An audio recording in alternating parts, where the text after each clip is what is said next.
Flooding, when they overwhelm you with too much at once. Manipulation Series, Episode 12.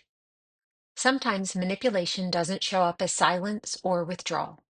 Sometimes it shows up as too many words, too many emotions, too much all at once. That's flooding. Flooding happens when someone overwhelms you with a rapid fire stream of arguments, accusations, details, or emotions. The goal isn't clarity, it's confusion.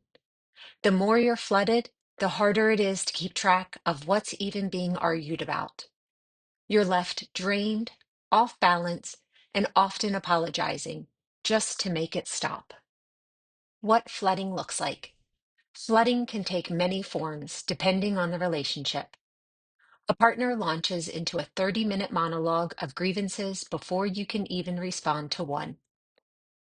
A boss bombards you with so many urgent tasks at once that you feel paralyzed.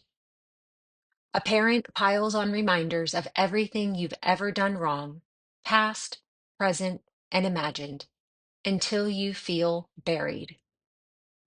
A friend cries, yells, and lectures all in the same conversation, leaving you too overwhelmed to sort through it.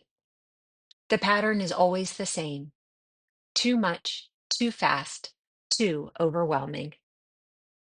The hidden cost of flooding.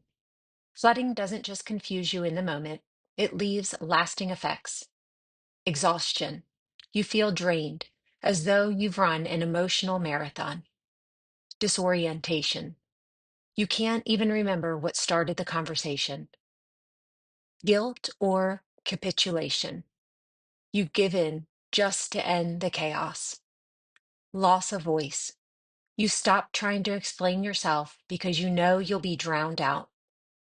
Flooding makes you feel like clarity is impossible and resolution is out of reach. Why manipulators use flooding. Flooding is powerful because it overwhelms your ability to think clearly. When someone floods you, you can't slow down enough to reflect, to notice inconsistencies, or to hold your own ground. Your nervous system goes into survival mode. You want out, not resolution. For the manipulator, this creates an advantage. If you shut down or give in, they win by default. How to respond to flooding. The key to responding isn't trying to outtalk them. It's stepping out of the flood. Here are some strategies. 1. Pause the conversation. A calm statement like, "This is too much at once. I'm willing to talk when we can focus on one thing at a time," breaks the cycle. 2. Name the pattern. "I notice when we talk, I get overwhelmed by how many issues come up at once. Let's slow down."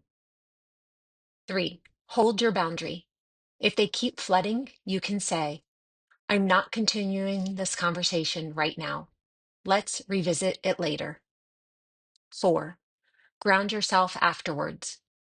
Journaling, deep breathing, or talking with someone you trust helps recenter your thoughts and remind you their storm isn't your failure. The empowering shift.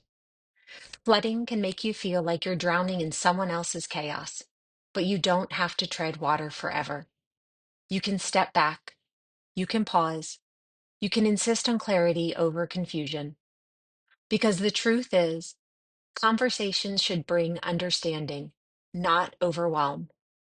Real connection doesn't leave you drained and silenced, it leaves you heard. So when you feel the flood rising, remember, I don't have to drown to prove I care.